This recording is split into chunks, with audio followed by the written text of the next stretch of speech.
কাফন আমার আপন, কবর আমার গাঁথি, ওই কবরে যেতে হবে, থাকবে না কেউ সাথী। ওই কবরে যেতে হবে, থাকবে না কেউ সাথী।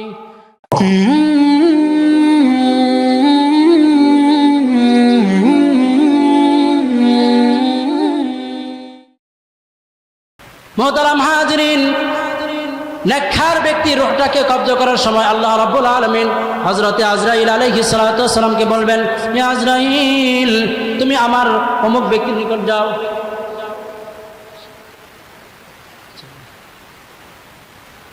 হে আজরাইল, তুমি আমার নেককার ব্যক্তির নিকট যাও, তুমি তার রূহটাকে কব্জা করে আনো। আমি তাকে দুনিয়াতে যে সকল বিষয়ে পরীক্ষা করেছিলাম সে সকল পরীক্ষায় পাশ করেছে, আর তার কোনো পরীক্ষার দরকার নাই, সুতরাং তুমি তাকে আমার কাছে নিয়ে আসো, আমি তাকে আজকে শান্তি দেব। এই কথা শোনার পরে, এই অর্ডার পাওয়ার পরে আজরাইল আলাইহিস সালাতু ওয়াস সালাম 500 ফেরেশতাদেরকে সঙ্গে নিয়ে ওই নেককার ব্যক্তির নিকট উপস্থিত হবে। প্রত্যেকের কাছে জান্নাতের কাফন থাকবে এবং প্রত্যেকের কাছে জান্নাতের রায়হান নামক ফুলদানি থাকবে। ওই ফুলদানিতে 20 প্রকার 20 আইটেমের ফুল থাকবে। প্রত্যেক ফুলের ঘ্রাণ কি হবে? আলাদা আলাদা হবে।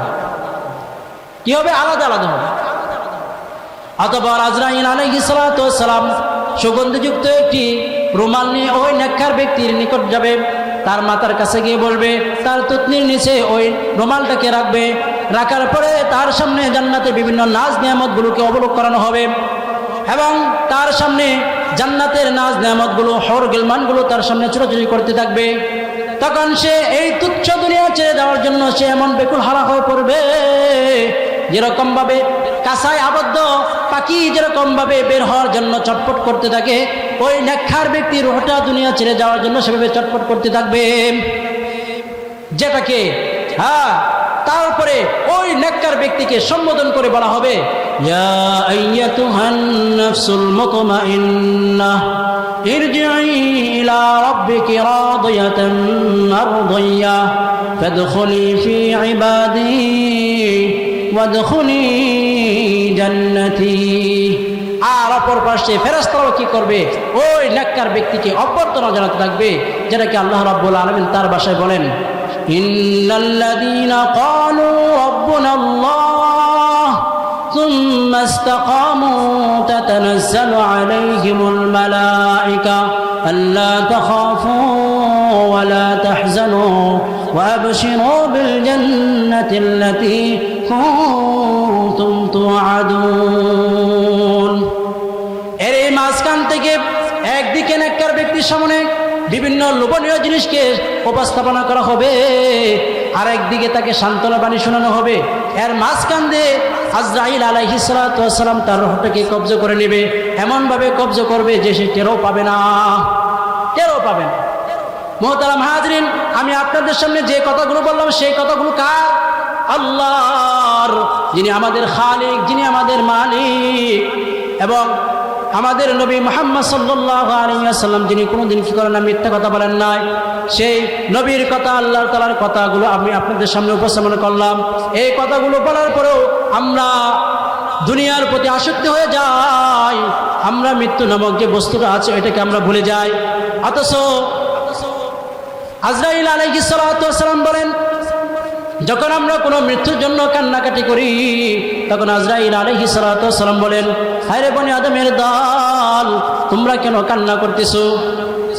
আমি তো তার হায়াত শেষ করি নাই, আমি তো তার রিজিক শেষ করি নাই। সে তো নিজে রিজিক কি করেছে? শেষ করেছে। সে নিজের হায়াত শেষ করেছে।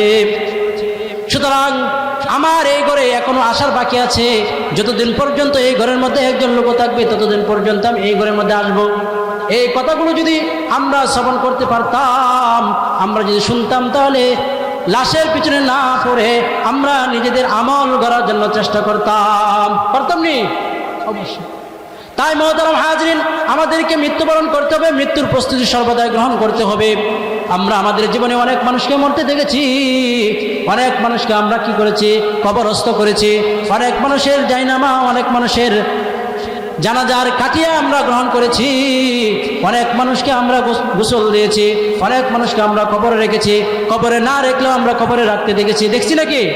তাদেরকে রেখে এসেছি, এরপরে তাদের কি হয়েছে আমরা তা জানি না, এরপরে কি হচ্ছে বা হবে তা আমরা জানি না। একদিন আমাদের এই অবস্থা হবে, আমাদেরকেও পরবারে যাইতে হবে, আমাদেরও মৃত্যুবরণ করতে হবে, আমাদেরকেও আমাদের আত্মীয় স্বজনগণ ঘর থেকে বের করে দেবে, পরিবার থেকে বিচ্ছিন্ন করে দেবে, গোসল করে কাপড় পরে আমাদেরকে জানাজার নামাজ পড়ে আমাদেরকে কবরস্থ করে দেবে।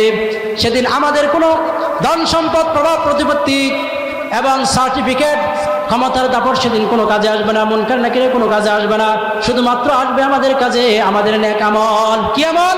নেক আমল। সেদিন আমাদের নেক আমলে হবে আমাদের আদার ঘরের বাতি, কবরের বাতি হবে। কাফন আমার আপন, কবর আমার গাঁটি, ওই কবরে যেতে হবে, থাকবে না কেউ সাথী, ওই কবরে যেতে হবে, থাকবে না কেউ সাথী, থাকতে হবে নিরালায়, একা একা বাসতলায়, চতুর্দিকে হবে শুধু মাটি, চতুর্দিকে রবে শুধু মাটি। কাপন আমার আপন, কবর আমার গাঁটি, ওই কবরে যেতে হবে, থাকবে না কেউ সাথী, ওই কবরে যেতে হবে, থাকবে না কেউ সাথী। কেউ সাথে থাকবে? তাই মুহতারাম হাজরিন, এখনো সময় আছে, আমাদের হায়াত কার কখন মৃত্যু চলে আসে কেউ বলতে পারবো না। আজকে এই মাহফিল থেকে আমরা দৃঢ় সংকল্পবদ্ধ হই, আজকে থেকে আমরা আর কোনোদিন নামাজ কাজা করব না, আজকে থেকে আমরা কাউকে ধোঁকা দিব না, আজকে থেকে আমরা কারো সমালোচনা করব না, আমরা যারা দিনের লাইনে আছে তাদেরকে সাহায্য সহযোগিতা করব, আমরা এলাকার মধ্যে মিলেমিশে থেকে আমরা একে অপরের সাহায্যে কষ্টে আমরা এগিয়ে আসবো। পারবো তো ইনশাআল্লাহ? আল্লাহ তাআলা আমাদেরকে যে কথাগুলো বলেছি সে কথাগুলোর উপর সর্বপ্রথম আমাকে আমল আসার তৌফিক দান করুন, সাথে সাথে আপনাদেরকে আমল আসার তৌফিক দান করুন। আসসালামু আলাইকুম ওয়া রাহমাতুল্লাহি ওয়া বারাকাতুহু।